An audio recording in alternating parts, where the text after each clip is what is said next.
Hello，大家好。去旅行出差嘅時候咧，肌力訓練咧都唔可以忘記嘅喎。咁今日就示範下點樣可以練翻我哋手部後方。我而家摸住拜拜肉嘅，咁冇理由帶個啞鈴出街呀。原來有張凳咧就可以利用得到啦。好，睇一睇咯喎。咁我哋咧雙手手掌撳住張凳先。嗱，個 pat pat 咧離開張凳噶啦。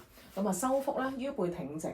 好，吸啖氣。係啦，將雙手個手踭咧盡量夾喺個背脊後方，跟住呼氣慢慢落去。係啦，落到幾多得幾多，量力而為最緊要安全。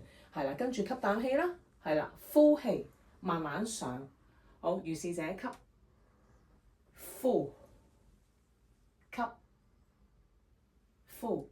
係啦，每個人嘅力量都不同啊。如果你可以連續，譬如做5下或者6下，你可以唞一唞。有啲朋友未必 OK 嘅話咧，可能做2、3下就唞一唞。